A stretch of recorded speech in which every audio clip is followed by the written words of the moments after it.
Welcome back to another video by yours truly, ladies and gentlemen. If the voice sounds a little deep, it's because I'm still recovering from freaking COVID. Anyways, I hope you guys enjoyed that showcase. Off rip, you might have noticed that it was sustainless. My thing in my philosophy and concept about sustainless compositions is, one, you're using Ron May. There's not any real impracticality to it. So long as you're matching up the corresponding elements to the enemies, you're going to be able to delay them and break their shields before they can deal any damage to you. And it's actually very consistent and very powerful. One thing I've noticed about Mel Miko is that his value in sustainless compositions is actually T0. Like, I mean, tippity top. But his value in compositions with the sustainer is T1, which is 2 tiers down. So from my standpoint, based off of my testing, if you aren't a sweaty gamer in Honkai Star Rail, if you aren't a meta player, I think this guy's a skip. But if you're somebody who's looking to bring out the maximum value in your Acheron team compositions, in your even dot compositions as well, dot compositions is I guess. But Acheron, in future people who come down the line that have, similar kits to Acheron, this guy is a monstrosity. And he's, like I said before, he's doing something nobody else is doing, which is the vulnerability uptime. As soon as he hits the field is insane. The shield break potential is really good. His ult coming up in rapid fashion is really good. He's skill point neutral. There's a lot of positive elements and some longevity in his synergy down the line that are apparent when you utilize him in capable hands. But I would like to mention that on a sustained comp, he performs exceptionally well next to a Robin. And that's because his vulnerability, as I've mentioned in the past, it affects every single damage variable in the game, whether it be break effect, whether it be dots, additional damage, which is the form of damage that Robin does when she pops her ult. What I've come to learn is that the more people on the team that are dealing damage, the more his kit is going to shine, because the vulnerability AoE buff or debuff, it's affecting everyone on your team. So I think this guy's kit shines in all modes, whether it be Apocalyptic Shadow, whether it be Pure Fiction and MOC. He's going to pop off in all of those modes. It's just, it drops off because the 4-man limitation when you're running a sustainer and him. Generally, when you're running them both on a team, it's like, oh, I kind of need that extra unit. Oh, but I can't because I'm using him. That's what it feels like when you run him on a sustainer comp. Nevertheless, he's still a solid unit on them, but I think his real bread and butter shines with a sustainless comp. Now that we got that out the way, in this particular video, we're also going to be showcasing how strong he is, swapping out Gwen Ifen with the Black Swan on that same Acheron team comp. And then I'm going to show you how he performs on a sustainless dot composition, where I'm using Gwen Ifen and him again with a Ron May and a Kafka, which was actually a pretty cool comp. I got a 1 cycle on floor 11, and I think I got a 2 cycle on floor 12, but we're not showing that one off. We'll only be going over the builds for these 3 showcases. The one you saw at the beginning, the Black Swan comp, and then of course the Kafka composition as well. We'll go over the builds, we'll go over the strategies and what I'm doing. And then of course you'll have a good profound comprehension with regards to how this guy functions and how you should build him, play him with those teams, so on and so forth. So let's go ahead and take a look at the builds from the first showcase. Then we'll go into the Black Swan and Kafka comps and wrap it up. All right. Now we can go ahead and take a look at the builds after this run. Again, this is what you saw in the beginning of the video. So this is my Acheron. She's rocking a speed boot, by the way. She's got 84 over 205 crit damage, which is actually really good for Acheron. She can actually go to 92 crit chance if I had the best in slot relic set on her, but I don't, because my stats are too fucking cracked with the inert Sol Sada. She does have her signature. That's what I was talking about, by the way, that set. I have really, really solid pieces, except the speed boot. I don't have any crit rate on the speed boot, which is unfortunate. She's E0. And now we can move on to the man of the hour here. So you'll come to see that his attack isn't high at all, but this dude has an absurd talent that says increase up to 240% of his attack when you have 60% over 80 effect hit rate, I believe it is. So if you basically, as long as you have 140 effect hit rate, you get an additional 240% attack, which is fucking ridiculous. But you'll notice I came to meet the minimum threshold of 134 to 135 speed. I'm at 137, so he can at least go twice. We've got 141 effect hit rate, right on the money, and we're rocking an ER rope. So we have 124.4 ER. That's so we can get our 1-turn ultimate. And then we have a free to play Mel Miko, meaning he's not, no Eidolons, no signature. We're rocking the good old Eyes of the Prey. If you are an OG player, you can also rock Silver Wolf's free to play light cone. Really good on him. Also get that extra 8 defense. If you got like somebody like Black Swan on the team who defensive shreds, or you're rocking, we'll get to it. My Gwen Ifen's rocking it. Y'all know the one I'm talking about, the defensive shred light cone. I never can remember the name of it. If you're rocking those two and then you attack with him afterwards, he gets an extra 8 energy, which is actually huge on the battery. Traces 10, 9, and 6. The most important traces on his kit are definitely going to be his ultimate and his talent. You don't really got to stress too much about anything else, but of course it helps. Relic set. This is actually pretty good. So prisoner in deep confinement. Remember, you get defense or shred the more different dots you have. For every dot the enemy target is afflicted with, the wearer will ignore 6% of his defense. He's got one of those interesting kits. Him and Gwen Ifen, they have different fire dots. Like Gwen Ifen's dot is not the same fire dot as his. His dot's not the same fire dot as a regular dot. So you can actually enable the full, you can get the full prisoner in deep confinement proccage with these with those two on the same team if you break shields as well, because now you have the break dot, his fire dot, and Gwen Ifen's fire dot. So you get full-blown proc with the same element, which is crazy. But yeah, this is the set I'm using. Substat wise, you want to focus on speed, effect hit rate, attack percent. That's it. Speed boot, we're rocking that. Fire damage boost on the sphere. If you want to go more tanky, since this is a sustainless comp, you can go for HP percent or defense percent boot here. But dude, I'm telling you, if Ron May with these two, there's so much shield break on this team that you don't really have to worry about getting hit except like once or twice. But that is an option. And then we have ER rope right here. Trust me, you want the ER rope, get his ult up so fucking fast. And by the way, Sprightly Von Whack, the reason I'm using that on him is because you want him to go as soon as possible so he can get his ult up as soon as possible and get maximum vulnerability uptime on the team for them to take advantage of. So Sprightly Von Whack's a very strong option. And if he can go 3 times, that's an additional stack for your Acheron and more battery for himself, setting you up nicely going into that next cycle. And he's E0. I went over to this and I wanted you guys to see it. You see, I'm circling it. This makes him a much more formidable support for your account if you can afford the E1. Why? His whole kit is vulnerability. And that's all he does. He lives, thinks, and breathes vulnerability, which is separate from additive damage bonus. This here gives a additive damage bonus to his kit, a big one at that. So now you'll have a support that is not only given vulnerability, but he's also given additive, making him a more complete support character. So I actually would pick this over his signature light cone. If you were wondering E1 versus Sig, I personally think the E1's better just because he's now more of a wholesome support as opposed to just being one-dimensional with vulnerability.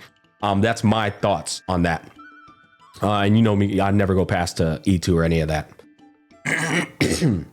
All right, here's my Ron May. I'm running slow May. This is the best way to run her when you're zero cycling because she goes first, you pop ult, and she never runs out of her ult again.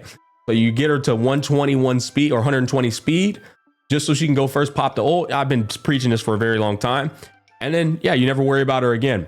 She's rocking her signature light cone. I did not miss out on it when she had her rerun.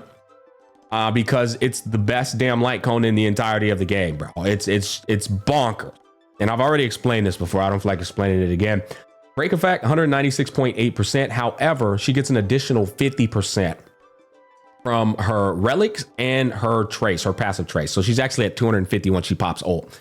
And then we're rocking an ER on her. That was actually on accident.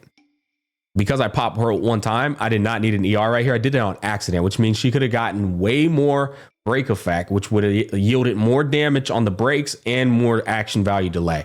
So that was actually an accident. That's my build on her.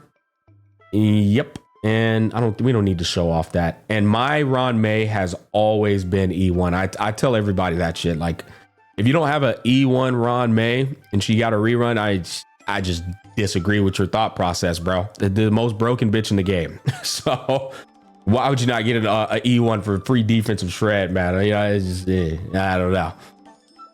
But yeah, I've always had that. This time around, when she got a rerun, I picked up the light con because that shit is just two poggers. Anyways, now we got Gwen. My Gwen is very fucking fast. Gwen is a character that has action value advancement for the first turn. She basically gets like more of a budget sprightly Von Whack inherently built into her kit. So if you put an actual sprightly Von Whack on top of her action value advancement and you make her fast, she's going 3 times. She's going 3 times in that first cycle, no fucking question. So that's what my thought process is for her. I wanted to go 3 times in that first cycle. And this is the light cone I was telling you guys about. Yeah, she's rocking ER as well. Plenty of effect hit rate. If you can build up enough effect hit rate without the main stat, then it's worth going for attack percent so she can deal more dot damage. But I went for an effect hit rate main stat on her body. Anyway, she does go 3 times.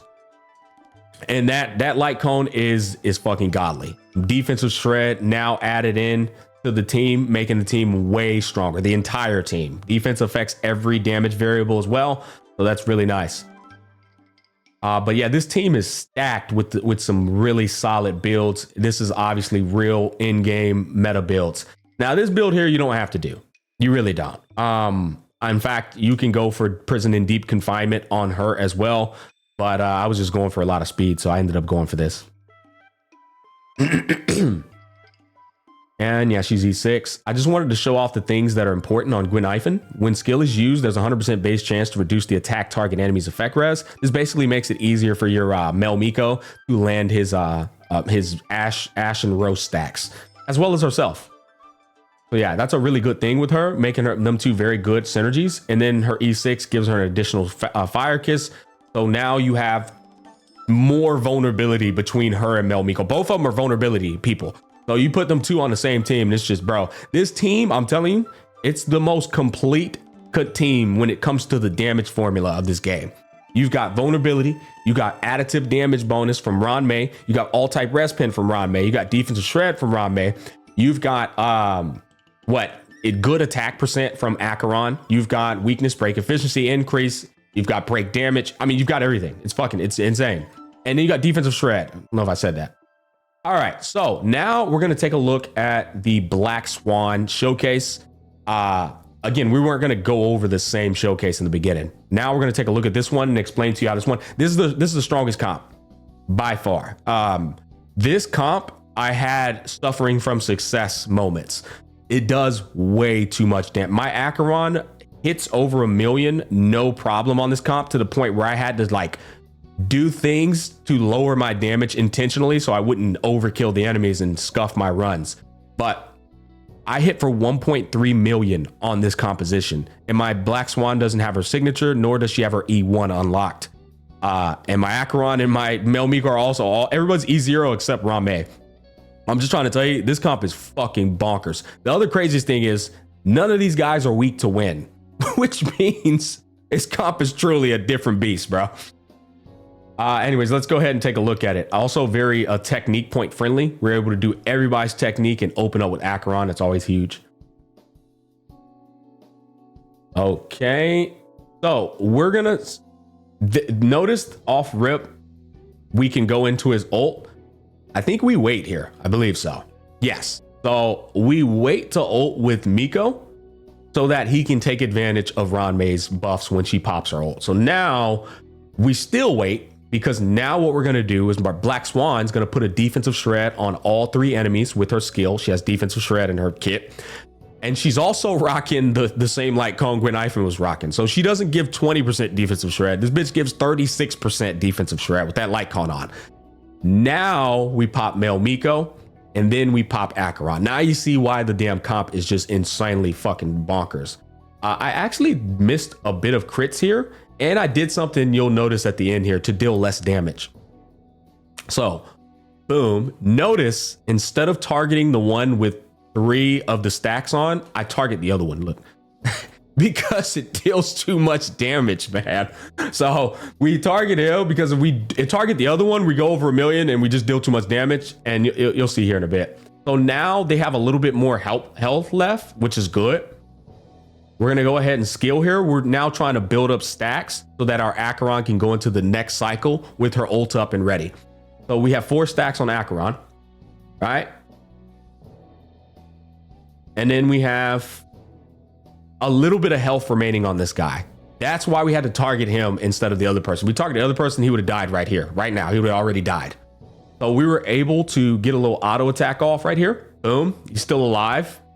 We were able to do auto attack. Oh, no, we killed him right here. Why did we use her skill right there?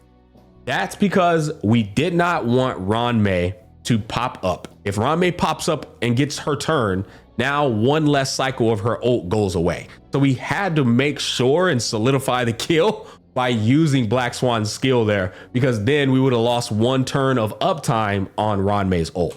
Very important. So this shit here is crazy. Going into the cycle, before anything even happens, they take 160k on their fucking heads, thanks to both Acheron and Mel Miko proccing their passives.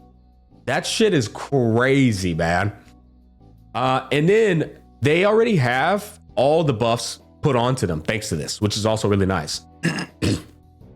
Okay, so at this point, this is important. I auto attacked with Black Swan because skill point management. I want to put defensive shred on one of them, right? Skill point management.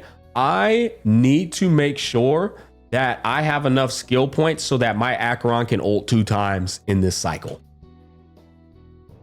Boom. Notice how this man gets his ult up. He was at almost, I think he was almost at half there. He was a little bit over it. Bro gets an ult up from 1 skill. Like, this guy's battery is insane. Here's the cool thing about this part. These guys, if you break all their shields, they get extra damage, and it just makes the fucking cycle so much easier. You delay them, you don't gotta worry about this douchebag in the middle putting anybody to sleep. It's just a lot of value here. This is why Ranmei is so terrifying on sustainless comps. She boosts the shit out of your weakness break efficiency, making Mel Miko a monster at breaking shields. Acheron ignores it no matter if you're weak to her or not. So that's why it's so important to have this team comp for this particular format. What we're going to do here is we're going to pop her ult. Notice we are hostaging both Black Swan and Mel Miko's ults. We're hostaging them because we need to use them as soon as these fuckers do their next turn. It'll make sense here in a bit. But we go ahead and break them off. Boom. That's 782 into 207 because we broke all of her shields. Now we're going to use her skill.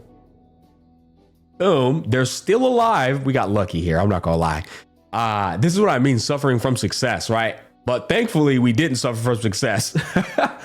So they got a little bit of HP left. This is what I was telling you about. Ranmei didn't run out of her ult because I didn't let her go that second time in the first cycle. So we're going to auto attack right here. Boom. They're still alive. That's good. We're going to auto attack with Black Swan. They're still alive. That's good. Not only are we refunneling skill points, we're setting ourselves up for that final pop. All right, so now we're going to kill them right here, I believe. Yep. Soon as they come back to life, this is the most important part. We immediately pop Black Swan's ultimate. We pop Mel Miko's ultimate because now we have to refresh his ultimate up, right? So at this particular point, we have completely refreshed the vulnerability debuff that he gives to every single enemy on the field. We've also now added Epiphany from Black Swan onto their heads. Remember, Epiphany gives them a vulnerability damage increase as well when they go on their turn. So you have to time Acheron's ultimate right here. It's very crucial not to miss the Epiphany given to you by Black Swan. I'll explain to you how we time that as well. So I personally, I always wait until somebody who's going to go 2 times in a row goes, because I don't actually know if Epiphany procs if somebody only goes once and then you try to ult after they go. In my mind, I'm like, they probably just, the game probably registers it and it's no longer their turn anymore. But when somebody attacks twice and you ult in the middle of their 2 attack sequence, you know for a fact it's still their turn. And I know for a fact Epiphany is being applied. So that's how my brain works right here. So we wait for this guy to attack once, right? And then we pop Acheron ult. We know Epiphany's applied. We know Miko's buffs are applied. We know they're hit by defensive shred. It's go time. It's go time. Bam. 1 million damage. Almost 1.1 million damage. And then boom, boom, boom. And then they just die. We still had one little skill left too in case they survived with Acheron. And that would have been another 160k on their head, somewhere around there. But that is the power of that composition. It's a very, very powerful composition. Now I'll let you guys take a look at the builds here real quick. So Acheron, same exact build. Yeah, nothing's changed with her. Same exact build. Same exact build, except I forgot to mention this. I actually gave him the free to play. Now it makes sense why his ult got fucking ramped up on that one point. I gave him the free to play Silverwolf Light Cone. OGs have it. New players, y'all don't have this. Hoyoverse scuffed everyone that didn't participate in this event. You'll never see this light cone for the history of Honkai Star Rail. But it's a completely free light cone, by the way. And if you don't have it, you don't need it. You don't. You really don't. You can use the other one that I was using earlier, but I like this one because you get that extra energy. And you don't really need Mel Miko dealing damage. It is nice though if he deals some damage with Joan. Everybody's builds are the exact same except Rami. Okay, yeah. Everybody's builds are the exact same except we added in Black Swan. And yeah, I was doing this. I was trying to say she should have been rocking Break Effect. I keep fucking up on that, bro. She should be rocking Break Effect on the slow mace. Anyways, so that's like missed damage. Black Swan's rocking that light cone I was trying to show you guys. Yeah. So her effect hit rate's a little low. It's supposed to be at 120, but we needed that defensive shred for even more damage. And that's my Black Swan. Yep. And there you go. So that's the second showcase. Now we're going to move on to the final showcase, which is going to be the dot comp. I'll be honest with you, this comp is actually fucking strong. It only does 1 cycle on this. I think you can 0 cycle for sure with faster, more speed tune. I think you can 1 cycle the floor 12 with more speed tuned characters as well. But it's really fucking strong. You can 0 cycle the first half of floor 12. I mean, effortlessly with this composition. Same thing here. The problem is this fucking second side. But it's definitely not going to perform, obviously, on Firefly and Acheron levels. But it's a notch under them, maybe even 2. It's 2 notches, I would say, under them. But it's still really impressive with... I had to restart. It's still really impressive with how much damage it does, considering that you're not using Black Swan. You know, Black Swan, you would think Kafka's not going to perform that well, but that's just how good Mel Miko is with Gwen Ifen. These two, like, they work like peanut butter and jelly. All right, here we go. So, yeah, we're going to break their shields, I think, with Mel Miko. Okay, here we go. Boom, dude. This is the one thing about Rame that's just so good. That break effect on top of your break is always juicy. All right, and then we're going to auto attack here. Pop ult. This is a wombo combo. This is a wombo combo, guys. So you auto attack with Gwen straight into ult, and then Kafka follows up ult after her ult, and then they take dot after that. It's like a ridiculous 100k. Look, 79k, 85k. Oh yeah, so this team is so strong on that first part that I just saved my Kafka's ult. It's not even worth using. They just die from dots. Okay, I lied. I just don't remember what the fuck I did. So you can actually do it on both. The reason I was confused is there was actually a run where I saved her ult and got the same result. Obviously, I went with this run instead. Who knows why? But you can get the same exact result by just holding your Kafka's ult. By using your Kafka's ult, you actually miss out on extra turns. But from my testings, it ended up being the same result. All right, we tanked those, no problem.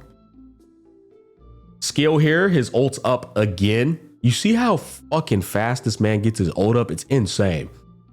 We're focusing everything, obviously, on that bitch Cocolia with her fine ass because she's a real problem. We wait to use his ult when he summons the minions, because if you don't, those fuckers will delay you if they hit you with that dumbass axe move. I think newbies don't know this. When that dude summons those 2 minions, if you let them hit you, they will send you in the back with amber, literally, with their attack. So you want to get rid of them. You don't want them attacking you. Nasty little buggers. All right, take a little. He does slow your team. It can't really be helped unless you have very high effect res, and even then he can still land it. Kafka pops that. We're going to take one more attack from her. It's fine. And now Gwynaifan's going to have her ult up again. Boom. We're going to break both their shields with Gwen. Unfortunately. Oh, wait, no. Yeah, Ron May's ult is still up. Really nice. This is going to be good damage. 261,000. Damn, that's lovely. I mean, it's impressive because I know nobody uses Gwen, right? That's what's impressive. That's what's impressive about it to me. Ba-ding. All right, now we use the power of the MLC buff with this comp, of course, no problem. And then we end up finishing this off with a couple more dots on her head. Bink, takes a dot. Bink, brink. All right, auto attack, heal with Kafka, and then it's GG's. Now, this composition was almost entirely free to play, minus my Ron May. I didn't show off the builds because, like, who the hell needs to see the builds for the 3rd time? But that composition, let's go ahead and go full cam. Yeah, that composition there, it's almost entirely free to play outside of my Ron May. She has her signature and her E1, but Gwynaifan's rocking the same defensive shred. Light Cone, Mel Miko's rocking, I don't know what the hell he's rocking. He's either rocking Sampo's Light Cone or the free to play Silver Wolf Light Cone. And then Acheron's got her Sig and she's E0. So it's almost a free to play friendly composition, but it works. It works on floor 12. It works on floor 11. But I know most people are going to be using their Firefly and probably their Acheron, you know. So I just wanted to show that off to show that he can be used in dot compositions as well. But his real bread and butter really is going to be Acheron and anybody who comes out similar to Acheron. Now, that said, man, I've really enjoyed playing him in sustainless comps. But I'd like to reiterate, his value goes down to a degree, 2 degrees, I'd say, on comps with a sustain, with the exception of a Robin on the team, due to, you know, him only being a vulnerability specialist. But like I said, when you put that extra fucking spice in the recipe, then he gets to cooking, quite literally. I hope this video brought you guys some good insight with Mel Miko. I think he's a great asset to people who can afford him. But as I've said in the past, that next patch is looking real spicy, boys. I think that's going to be the very first character that I E2 in Honkai Star Rail, and I'm looking forward to it. Peace, love, and happiness, and I'll catch you guys on the flip side.